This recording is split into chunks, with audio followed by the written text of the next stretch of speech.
Welcome competitive aspirants, welcome to Ravi's GK channel. ఈ వీడియోలో ఒక చారిత్రాత్మకమైనటువంటి అంశాన్ని టచ్ చేద్దాం. ప్రశ్న అడగడానికి అవకాశం ఉన్నటువంటి అంశం ఇది. దానికంటే ముందు రవీస్ జీకే ఛానల్ని షేర్ చేసుకోండి, అలాగే సబ్స్క్రైబ్ ఖచ్చితంగా చేయండి. మంచి కంటెంట్ అయితే అందించడం జరుగుతుంది. గతంలో చారిత్రాత్మకంగా చరిత్రలో జరిగినటువంటి యుద్ధాలు, ఏ సంవత్సరంలో ఆ యుద్ధం జరిగింది, ఆ యుద్ధం పేరేమిటి, ఆ యుద్ధం ఎవరెవరి మధ్య జరిగింది, అలాగే విజయం సాధించినటువంటి వారు ఎవరు. యుద్ధం అంటే ఆధిపత్య పోరు కోసం జరిగినటువంటిదే కాబట్టి ఆ యుద్ధాలని ఒక్కసారి మనం చూద్దాము. అందులో ఫస్ట్ క్రీస్తు పూర్వం 261లో మొట్టమొదటిగా మనం ఇంపార్టెంట్ అయినవే, చాలా యుద్ధాలు జరిగినాయి, ఎగ్జామినేషన్ ఓరియంటేషన్లో చూద్దాం. కళింగ యుద్ధము. మొదటగా మనం కళింగ యుద్ధము క్రీస్తు పూర్వం 261లో జరిగింది. అది ఎవరెవరి మధ్య జరిగింది అంటే అశోకుడు కళింగ రాజు మధ్య జరిగింది. సాధారణంగా యుద్ధం పేరు ఇచ్చి ఏ సంవత్సరంలో జరిగింది అన్నదే ఎక్కువగా అడుగుతూ ఉన్నాడు కాబట్టి దాని మీద కూడా ఫోకస్ చేయండి. కొన్ని సందర్భాలలో ఎవరెవరి మధ్య జరిగిందని కూడా అడుగుతాడు, గతంలో అడిగాడు ఎగ్జామ్స్లో, కాబట్టి ముఖ్యంగా డిఎస్సి లాంటి ఎగ్జామ్స్లో అడిగాడు కాబట్టి దాన్ని గుర్తుపెట్టుకోండి. ఈ యుద్ధంలో విజయం సాధించినటువంటి వారు అశోకుడు. ఈ కళింగ యుద్ధమే అశోకుడు ఈ ప్రజెంట్ ఒడిస్సాలోని భువనేశ్వర్ దగ్గర ధౌలి అనే చోట ఈ యుద్ధం జరిగింది. ఈ యుద్ధం తర్వాత అశోకుడు చనిపోయినటువంటి జీవరాశులని చూసి బౌద్ధ మతాన్ని స్వీకరించడం జరిగింది. అశోకుడికి బౌద్ధ మతాన్ని స్వీకరించిన వ్యక్తి లేదా ప్రసాదించిన వ్యక్తి ఉపగుప్తుడు. అయితే సాధారణంగా మనకిది చాలా ఇంపార్టెంట్ అయినటువంటి అంశము, ఖచ్చితంగా గుర్తుపెట్టుకోండి. నెక్స్ట్ రెండవది 1191 క్రీస్తు శకం 1191 మొదటి తరైన్ యుద్ధం. ఈ మొదటి తరైన్ యుద్ధము మహమ్మద్ ఘోరీ పృథ్వీరాజ్ చవానుల మధ్య జరిగింది. ఈ యుద్ధంలో భారత్కు చెందినటువంటి పృథ్వీరాజ్ చవాన్ విజయం సాధించారు. అలాగే నెక్స్ట్ మనకి క్రీస్తు శకం 1192 మహమ్మద్ ఘోరీ మొదటి తరైన్ యుద్ధంలో ఓడిపోవడంతో రెండోసారి మరలా ఇమీడియట్గా 1192లో రెండవ తరైన్ యుద్ధం జరిగింది. సేమ్ ఎవరెవరి మధ్య జరిగిందంటే మొదటి తరైన్ యుద్ధం ఎవరెవరి మధ్య జరిగిందో రెండోది కూడా వారి మధ్య, మహమ్మద్ ఘోరీ పృథ్వీరాజ్ చవాన్ల మధ్య జరిగితే ఈసారి మహమ్మద్ ఘోరీ విజయం సాధించారు. నెక్స్ట్ క్రీస్తు శకం 1526లో ఇది చాలా ఇంపార్టెంట్, మొదటి పానిపట్టు యుద్ధం జరిగింది. 1526 మొదటి పానిపట్టు యుద్ధం. ఇది ఇబ్రహీం లోడి మరియు బాబర్ల మధ్య జరిగింది. ఈ యుద్ధంలో బాబర్ విజయం సాధించడం జరిగింది.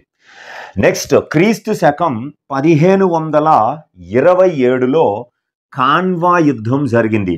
కాన్వా యుద్ధం ఏ సంవత్సరంలో జరిగిందని అడుగుతాడు. 1527. ఎవరెవరి మధ్య జరిగిందంటే బాబర్ రాణా సంగ్రామ సింహుడు మధ్య జరిగితే విజయం సాధించినది బాబర్. అక్కడ కూడా మరలా బాబరే. నెక్స్ట్ క్రీస్తు శకం 1528 చందేరి యుద్ధం జరిగింది. ఈ చందేరి యుద్ధము బాబరు మేధిని రాయ్ల మధ్య జరిగితే ఇక్కడ కూడా బాబర్ విజయం సాధించడం జరిగింది. నెక్స్ట్ 1529లో గోగ్రా యుద్ధం జరిగింది. ఇది బాబర్కి, మొఘల్ రాజు అయినటువంటి బాబర్కి ఆఫ్ఘన్లకి మధ్య జరిగితే ఈ యుద్ధంలో కూడా బాబర్ విజయం సాధించడం జరిగింది. నెక్స్ట్ మనకి క్రీస్తు శకం 1539 చౌసా యుద్ధము. ఇది చాలా ఇంపార్టెంట్. చౌసా యుద్ధం హుమాయూన్ మరియు షేర్ షాల మధ్య జరిగితే షేర్ షా ఇక్కడ విజయం సాధించడం జరిగింది. అలాగే క్రీస్తు శకం 1540లో కనోజ్ యుద్ధం, ఈసారి ఇది అడగడానికి అవకాశం ఉంది. కనోజ్ యుద్ధం క్రీస్తు శకం 1540, ఇది కూడా హుమాయూన్ మరియు షేర్ షాల మధ్య జరిగింది. ఇది కూడా షేర్ షానే విజయం సాధించడం జరిగింది. నెక్స్ట్ క్రీస్తు శకం 1556 రెండవ పానిపట్టు యుద్ధం జరిగింది. రెండవ పానిపట్టు యుద్ధం 1556, మొదటి పానిపట్టు యుద్ధం 1526. 30 సంవత్సరాల తర్వాత మొదటి పానిపట్టు యుద్ధానికి రెండో పానిపట్టు యుద్ధానికి 30 సంవత్సరాల మధ్య డిఫరెన్స్ ఉంటుంది. రెండో పానిపట్టు యుద్ధం ఈసారి అక్బరు హేమూలు మధ్య జరిగితే ఇక్కడ అక్బర్ విజయం సాధించడం జరిగింది.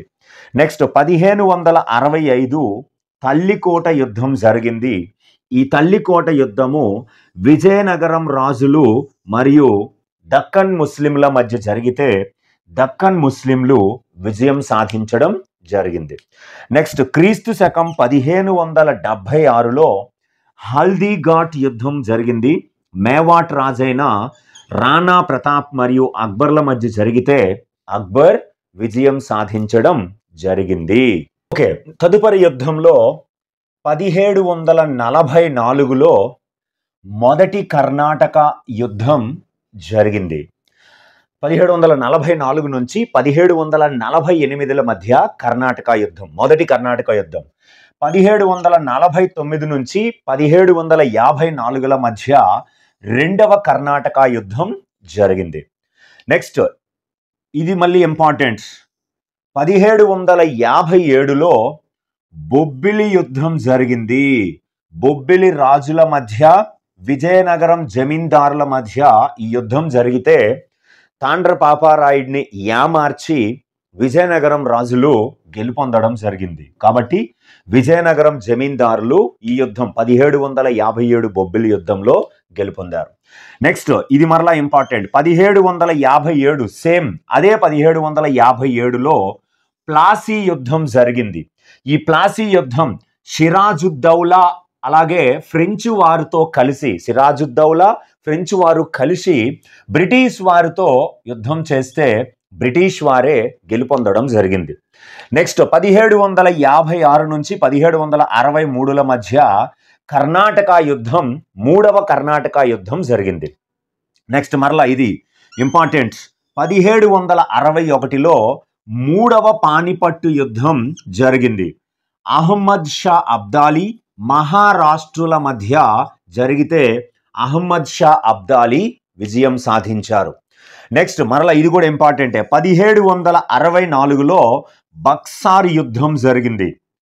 ముగ్గురు జత కలిచారు ఇక్కడ, మీర్ ఖాసిం, సిరాజుద్దౌలా, రెండవ షా ఆలంలు కలిసి బ్రిటిష్ వారితో యుద్ధం చేస్తే బ్రిటిష్ వారు గెలుపొందడం జరిగింది. ఆ తరువాత మనకి మైసూర్ యుద్ధాలు, ఆ తర్వాత ఆంగ్లో ఆఫ్ఘన్ యుద్ధాలు ఇవన్నీ జరిగితే ఆ తర్వాత 1857 వచ్చేటప్పటికి బ్రిటిష్ వారిపైన భారత్ సిపాయిల తిరుగుబాటు చేసింది.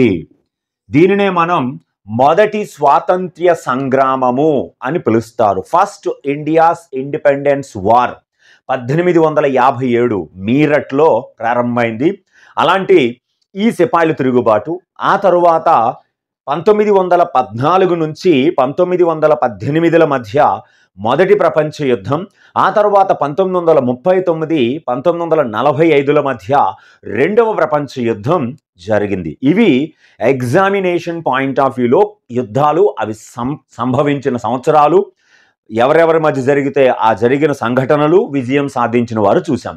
ఇప్పుడు అదే హిస్టరీలో ఉన్నటువంటి వ్యక్తుల అసలు పేర్లు ఉన్నాయి. ఆ అసలు పేర్లని ఒకసారి చూద్దాం. ప్రముఖ రాజు, మొఘల్ సామ్రాజ్యానికి సంబంధించిన బాబర్ అసలు పేరు జహీరుద్దీన్ మహమ్మద్. బాబర్ అసలు పేరు జహీరుద్దీన్ మహమ్మద్. టర్కిష్ భాషలో బాబర్ అంటే అర్థము పులి. బాబర్ అంటే అర్థం టర్కిష్ భాషలో పులి. అలాగే హుమాయూన్ అనేటువంటి రాజును తీసుకుంటే ఆయన అసలు పేరు నసీరుద్దీన్ హుమాయూన్ అంటారు. నసీరుద్దీన్ హుమాయూన్. హుమాయూన్ అంటే అర్థం ఏమిటంటే అదృష్టవంతుడు. హుమాయూన్ అంటే అర్థం అదృష్టవంతుడు. నెక్స్ట్ అక్బర్ తీసుకుంటే అసలు పేరు జలాలుద్దీన్ మహమ్మద్ అంటారు. జలాలుద్దీన్ మహమ్మద్. ఈయనకి అక్బర్ ద గ్రేట్ అనే ఒక బిరుదు ఉంది. అలాగే షాజహాన్ అసలు పేరు ఖుర్రం. షాజహాన్ అసలు పేరు ఖుర్రం. నెక్స్ట్ పురాతన కాలంలో ఆ రాజులకి సంబంధించి కొన్ని బిరుదులు ఉన్నాయి. ఆ బిరుదులని ఒకసారి మనం చూద్దాం.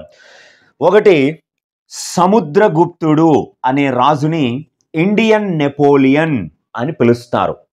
కనిష్కుడు అనేటువంటి ఈ రాజుని రెండవ అశోకుడు అని పిలుస్తారు. నెక్స్ట్ కాళిదాసుని ఇండియన్ షేక్స్పియర్ అని పిలుస్తారు. కాళిదాస్. నెక్స్ట్ అల్లావుద్దీన్ ఖిల్జీను రెండవ అలెగ్జాండర్ అని పిలుస్తారు. నెక్స్ట్ అలెగ్జాండర్నే గ్రీకు నెపోలియన్ అని పిలుస్తారు. అలాగే ఆచార్య నాగార్జునుడును రెండవ బుద్ధుడు అంటారు.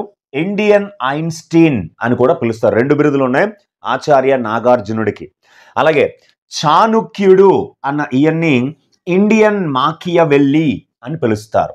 నెక్స్ట్ ఆది శంకరాచార్యుడు అన్న ఈయన్ని ప్రచ్ఛన్న బుద్ధుడు అని పిలుస్తారు. అలాగే బ్రహ్మపుత్రుడును ఇండియన్ న్యూటన్ అని పిలుస్తారు. అలాగే కుతుబుద్దీన్ ఐబక్ను లాక్ బక్ష్ అని పిలుస్తారు. నెక్స్ట్ ఔరంగజేబ్ అనే ఈ రాజుకి 3 రకాల బిరుదులు ఉన్నాయి. అలంగీర్ అంటారు, బహదూర్ అంటారు, అండ్ జిందాపీర్ అని కూడా పిలుస్తారు. ఇవి ఇమీడియట్గా జరగబోయే డిఎస్సికి చాలా ఇంపార్టెంట్ అయినటువంటి అంశాలు. గుర్తుపెట్టుకోండి స్టూడెంట్స్. అలాగని ఇతర పోటీ పరీక్షలకి కూడా ఉపయోగకరమే. నెక్స్ట్ వీడియోలో మళ్ళీ కలుసుకుందాం. Thank you very much.